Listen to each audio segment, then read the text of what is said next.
Mic number 3 पर अगर कोई गैर मुस्लिम भाई हैं तो अपना सवाल कर सकते हैं। आदाब डॉक्टर जाकिर साहब, मैं पिंटू, मेरा प्रोफेशनल स्टूडेंट हूँ। मैं बंगाल इस्लामपुर से बिलोंग करता हूँ। तो मेरा सवाल आपसे ये है सर कि जो लोग अल्लाह के राह में शहीद हो गए वो जिंदा हैं या के मुर्दा?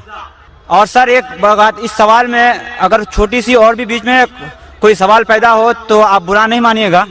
क्या उठने वाला है वो भी मैं जानता हूँ, क्या उठने वाला है वो भी जानता हूँ मैं, क्योंकि मेरा फन है ये सवाल जवाब, मेरा फन है। मैं आपको पहली बार सुन रहा हूँ। क्या उठने वाला है वो भी जानता हूँ, इसीलिए मैं जवाब दूंगा और आपको जवाब भी मिल जाएगा उसके अंदर इंशाल्लाह। भाई साहब का सवाल है कि जो शहीद होते हैं वो जिंदा होते हैं या मुर्दे होते हैं? ये कुरान मजीद की आयत है, सूरह बकरा की सूरा नंबर 2 आयत नंबर 154। इसमें लिखा है कि जो लोग शहीद हुए वो जिंदा है। इसके पस मंजर ये है कि जंग के मैदान में जब जंग होती है मुसलमान और दुश्मनों के साथ, तो जब दुश्मनों कुछ मुसलमान का कत्ल करते, मुसलमान कुछ उनका कत्ल करते, उस वक्त कहा जाता है कि आपके जो लोग मरे वो तो गए, हमारे लोग अब तक जिंदा है। मतलब नॉट फिजिकली, फिजिकली तो नो मर गए मतलब फिजिकली मर गए, डॉक्टर कोई बोलेगा मर गए, तो फिजिकली मर गए। जिंदा मतलब आखिरत में इंशाअल्लाह इन लोग जन्नत में जाएंगे। उसका मतलब ये नहीं कि फिजिकली अलाइव उनको दफनाया गया। जिंदा इंसान को दफनाना हराम है। अगर वो फिजिकली जिंदा है तो दफना थोड़ी सकते आप उनको, दफना नहीं सकते। तो ये कुरान की आयत है, पस मंजर में पता चलता है जिंदा है मतलब आखिरत में उनको इनाम मिल गया, इन लोग जन्नत में जाएंगे, आप लोग दोज़ख में जाएंगे। उसका ये मानिए। अभी सवाल का जवाब पूछ सकते हैं आप। कौन सा सवाल पूछने का? सर सवाल का जवाब मेरा ये नहीं था जो आप दे रहे हैं सर। नहीं, आपका दूसरा सवाल क्या है? सर सवाल का जवाब मेरा अभी अधूरा लगा, आप बुरा न माने, आप इसका पूरा जवाब दें सर। मैंने जवाब दे दिया ना, क्या मानिए बोल दिया ना। फिजिकली मर गए सर, एक मिनट सर, आपका सवाल था जो लोग शहीद हुए जिंदा है क्या मर गए फिजिकली? भाई साहब सुन रहे क्या नहीं आप बोलते उर्दू जानते, आपको जवाब ऐसा मिला कि दूसरा सवाल निकल रहा नहीं बाहर। मैं जानता हूं क्या सवाल था आपका, ये मेरा फन है। आपका सवाल था कि शहीद लोग जिंदा है क्या मर गए? कुरान की आयते जिंदा है, फिजिकली इन लोग डेड है। शहीद मतलब शहादत देते मर जाना, तो फिजिकली डेड है लेकिन आखिरत में इंशाअल्लाह जन्नत में जाएंगे, आखिरत में जिंदा रहेंगे। ये जवाब है। तो जिंदा रहेंगे सर आखिरत में, इस दुनिया में नहीं, इस दुनिया में मर गए तो आखिरत में जन्नत में जाएंगे। आखिरत में तुम भी जिंदा रहेंगे, मैं भी जिंदा रहूंगा। यहाँ जिंदगी मतलब इन लोग जन्नत में जाएंगे इंशाअल्लाह। क्वेश्चन करें सर? क्वेश्चन करो सर। आप कह रहे हैं जिंदा रहेंगे तो क्या आखिरत में, इस दुनिया में नहीं? रिपीट करो मेरा जवाब। सर आखिरत के बारे में हम नहीं बोल रहे, हम इस दुनिया के बारे में इस दुनिया में मर गए इन लोग, जो शहीद है वो मर गया। आगे बोलो। इसका तफसीर बताइए सर हमें। अरे वही तो मैंने बोला, मैं जानता हूँ। आप गैर मुस्लिम हैं? सर गैर मुस्लिम हूँ सर, लेकिन मैं। आप गैर मुस्लिम है कि मुसलमान? गैर मुस्लिम का नाम लेके सवाल पूछ रहे? सर मेरा नाम पिंटू दास है, बोल दिया हूँ पहले सर। बराबर। आप जो कह रहे हैं मैंने वही आयत की तशरीह दी, हवाला देखिए। आप नहीं समझे तो मैं क्या करूं? नहीं सर, कॉलेज प्लांटेड क्वेश्चन। आपने सवाल पूछे, मैंने जवाब दिया कि इस दुनिया में वो लोग मर चुके हैं, जिंदा मतलब आखिरत में इन लोग जन्नत में जाएंगे। जवाब साफ है, लेकिन जो चाहते थे आपको वो आपको जवाब नहीं मिला, इसलिए आप फंस गए। अब हम चलते हैं माइक नंबर 2 पर। वहां पर अगर कोई गैर मुस्लिम भाई हैं तो अपना सवाल कर सकते हैं। माइक नंबर 2 से। मैं श्यामा मंडल प्राइमरी स्कूल का टीचर हूँ। मैं मालदा डिस्ट्रिक्ट से आया हूँ।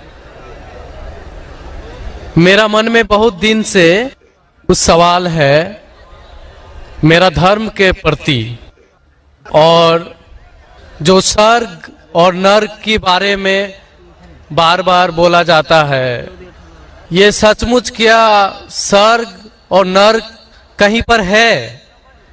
ये मैं जानना चाहता हूँ। या ये डर है जो इंसान को गलत काम करने से रोकता है? इसके बाद मूर्ति पूजा के कारण रामदेव बाबा जी बोलते हैं, श्री श्री रविशंकर भी बोलते हैं कि मूर्ति पूजा, जैसे कि जो मूर्ति है जो अपना कर्म किया है, पहले धर लीजिए कि हम लोग कृष्ण को मानते हैं, तो कृष्ण ने जितना कर्म किया है, अगर हम मूर्ति को देखते हैं तो उसको गुण जो है वो हमें याद आने लगता है। तो ये पॉजिटिव बोलते हैं कि मूर्ति को देखने से उसके अंदर में जो अच्छाई गुण था वो हम में जाग जाता है और हम वैसा ही बनना चाहते हैं, अच्छा बनना चाहते हैं। भाई साहब ने 2 सवाल पूछा है। पहले सवाल ये है कि क्या स्वर्ग और नरक असली में है, क्या सिर्फ डर पैदा करने के लिए इंसानों के लिए है? स्वर्ग और नरक असली है, जन्नत और जहन्नम असली है, और असली चीज भी डर पैदा करती है। जरूरी नहीं कि वो बनावटी होना चाहिए, असली है। और इसमें जो लोग गलत करेंगे वो नरक में जाएंगे, जो अच्छा काम करेंगे स्वर्ग में जाएंगे।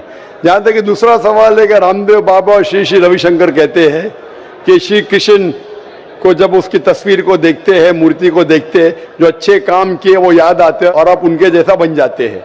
ये कह रहे श्री श्री रविशंकर और रामदेव बाबा। आप श्री श्री रविशंकर में मानेंगे या वेद में मानेंगे? वेद कहती है, यजुर्वेद चैप्टर नंबर 32 वर्ष नंबर 3, न तस्त्र प्रतिमा अस्ति, उस ईश्वर की प्रतिमा नहीं। लिखा है शतशतर उपनिषद में चैप्टर नंबर 4 श्लोक नंबर 19, न तस्य प्रतिमा अस्ति, उस ईश्वर की कोई प्रतिमा नहीं, कोई अक्ष नहीं, कोई फोटोग्राफ नहीं, कोई पेंटिंग नहीं, कोई पिक्चर नहीं, कोई आइडल नहीं, कोई स्टैच्यू नहीं। तो आप श्री श्री रविशंकर की बात मानेंगे या वेद की बात मानेंगे? अगर आप श्री श्री रविशंकर की बात मानते हैं और वेद की बात को छोड़ देते हैं तो आप श्री रविशंकर के चेले बनते हैं, लेकिन वेद के नहीं। मैं भी अगर कुछ कुरान के खिलाफ बात करूं तो मुझे छोड़ दीजिए। मैं हमेशा कुरान का हवाला देता हूं। कुरान अल्लाह की किताब है, तो कुरान का हवाला दे के कुरान की बात करता हूं तो मानो। अगर कुरान को मैं छोड़ दूंगा तो मेरी बात भी मत मानो। जो कुरान और सही हदीस के खिलाफ बात करता है, कितना भी बड़ा आलिम हो, उसकी बात मत मानो। उसी तरीके से मैं जो बात कर रहा हूं वेद की बात कर रहा हूं। तो अगर वेद की बात टकराती है श्री श्री रविशंकर से, रामदेव बाबा से, और मेरा डिबेट हो चुका है श्री श्री रविशंकर के साथ, मेरा डिबेट श्री श्री रविशंकर के साथ हो चुका है बेंगलोर के अंदर। और वो डिबेट देखिए आप, वो डिबेट का मौजू था concept of God in Hinduism and Islam in the light of the scriptures. Means धर्म की जितनी किताबें हैं उनकी रोशनी में खुदा का क्या तस्वुर है इस्लाम और हिंदुइज्म में। और मैंने इतने हवाले दिया वेद के, हिंदू धर्म क्या कहता है। आप वो डिबेट देखिए और आप ही फैसला कीजिए कौन हक के ऊपर है। अगला सवाल माइक नंबर 1 से, अगर वहां पर कोई गैर मुस्लिम भाई हैं। Good evening, sir. My name is Pintu Devnath and I am from Malda, West Bengal. Sir, I am on a BA honors. So I have some question about kafir. So some Muslim men are said, non-Muslim men that they are kafirs.